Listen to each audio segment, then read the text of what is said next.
বাচ্চার বয়স যদি ১ বছরের কম হয় তাহলে বাচ্চাকে লবণ এবং চিনি কেন খাওয়াবেন না?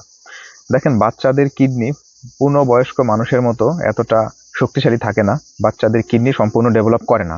তখন যদি আপনি বাচ্চাকে তার খাবারে এক্সট্রা লবণ অ্যাড করেন, তাহলে এই লবণটাকে বাইরে থেকে বের করার জন্য কিডনির উপরে অনেক বেশি প্রেশার পড়ে এবং সেইখান থেকে কিডনির ক্ষতি হওয়ার একটা ঝুঁকি থাকে।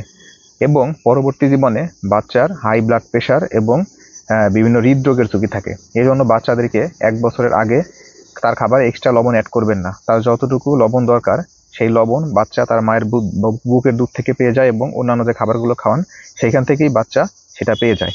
এবং বাচ্চাদেরকে কেন ১ বছরের আগে চিনি খাওয়াবেন না? আপনি যদি বাচ্চাদেরকে ১ বছর আগে চিনি খাওয়ান, তাহলে বাচ্চার মুখে এই চিনিটা জমে থাকবে, সেখানে ভাইরাস ব্যাকটেরিয়া গ্রো করবে, সেখান থেকে বাচ্চার দাঁত ক্ষয় হওয়ার একটা ঝুঁকি থাকে এবং বাচ্চার ওজন অস্বাভাবিকভাবে বেড়ে যেতে পারে এবং পরবর্তী জীবনে বাচ্চার ডায়াবেটিস হওয়ার একটা ঝুঁকি থাকে। তারপরে আপনি যদি বাচ্চাকে ছোটবেলা থেকেই চিনি খাওয়ার অভ্যাস করান, তাহলে দেখবেন বাচ্চা চিনি ছাড়া খাবার খেতে চাইবে না। সে সবসময় চিনি মানে মিষ্টি খাবারই খেতে চাইবে, সেটা বাচ্চার জন্য একটা ক্ষতি বয়ে আনতে পারে। এজন্য বাচ্চাদেরকে ১ বছরের আগে লবণ এবং চিনি খাওয়াবেন না। তার খাবারে এক্সট্রা করে লবণ চিনি অ্যাড করার কোনো দরকার নাই। ভিডিওটা ভালো লাগলে অবশ্যই শেয়ার করে দিবেন এবং আমার আইডিতে ফলো দিয়ে রাখবেন।